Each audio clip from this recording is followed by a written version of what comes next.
ആലപ്പുഴയിൽ മദ്യലഹരിയിൽ പിതാവിനോട് ക്രൂരത. കിടപ്പിലായ പിതാവിനെ മകൻ മർദ്ദിച്ചു. പട്ടണക്കാട് സ്വദേശി ചന്ദ്രശേഖരൻ പിള്ളയ്ക്കാണ് മർദ്ദനമേറ്റത്. ദൃശ്യങ്ങൾ സഹിതം ആ വാർത്ത അല്പസം മുൻപാണ് പുറത്തുവന്നത്. അശ്വിൻ പാലാഴി ആലപ്പുഴയിൽ നിന്ന് ചേരുന്നു കൂടുതൽ വിവരങ്ങളുമായി. അതിനു മുമ്പ് ആ ദൃശ്യങ്ങളിലേക്കാണ്.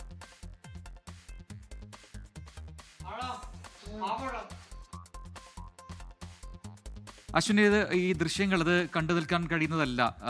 കിടപ്പിലായ അച്ഛനാണ്, അവരെയാണ് ഈ രീതിയിൽ മകൻ ഉപദ്രവിക്കുന്നത്, തല്ലുന്നത് ഒക്കെ നമുക്ക് ഈ ദൃശ്യങ്ങളിൽ കാണാം. എന്താണ് സംഭവം, വിവരങ്ങൾ? പ്രജിൻ, ഇന്നലെ രാത്രിയാണ് ഈ ദൃശ്യങ്ങളിൽ കാണുന്ന മർദ്ദനം.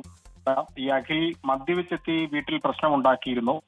അബോധാവസ്ഥയിലായിരുന്നു. സ്വന്തം അച്ഛനെ തിരിച്ചറിയാൻ കഴിയാത്ത ഒരു അവസ്ഥയിലാണ് ഇയാൾ എന്നുള്ളതാണ് പോലീസ് പറഞ്ഞത്. നിലവിൽ ഈ പിതാവ് കിടപ്പിലാണ്, രോഗബാധിതനായ കിടപ്പിലാണ്. സ്വന്തമായി എഴുന്നേറ്റിരിക്കാൻ പോലുള്ള ആരോഗ്യം അദ്ദേഹത്തിനില്ല. അദ്ദേഹത്തെയാണ് പിടിച്ചെഴുന്നേപ്പിച്ച് കട്ടിലിൽ ഇരുത്തി കഴുത്ത് ഞെരിക്കുകയും തലയിൽ അടിക്കുകയും ഒക്കെ ചെയ്തത്. സാരമായി തന്നെ അദ്ദേഹത്തിന് ഇന്നലെ പരിക്കേൽക്കുകയും ചെയ്തിരുന്നു. പിന്നീട് ആശുപത്രിയിലെ ചികിത്സയൊക്കെ കഴിഞ്ഞ് വീട്ടിൽ തിരികെ എത്തിയിട്ടുണ്ട്.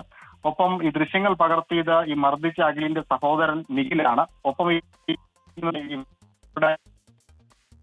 മാതാവാണ്.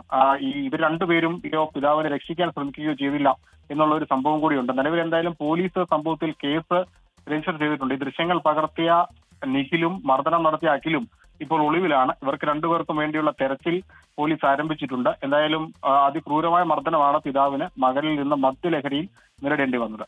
അത് കണ്ടു നിൽക്കുന്നതിൽ ഷൂട്ട് ചെയ്യുന്നത് മറ്റൊരു മകനാണ് എന്നാണ് ഇപ്പോൾ മനസ്സിലാക്കാൻ കഴിയുന്നത്. അപ്പോൾ എന്താണ് അതൊരു വ്യക്തത പോലീസ് അന്വേഷിച്ച് കണ്ടെത്തേണ്ടതാണ്. നിലവിൽ കേസ് എടുത്തിട്ടുണ്ടെന്നാണ് മനസ്സിലാക്കാൻ കഴിയുന്നത്.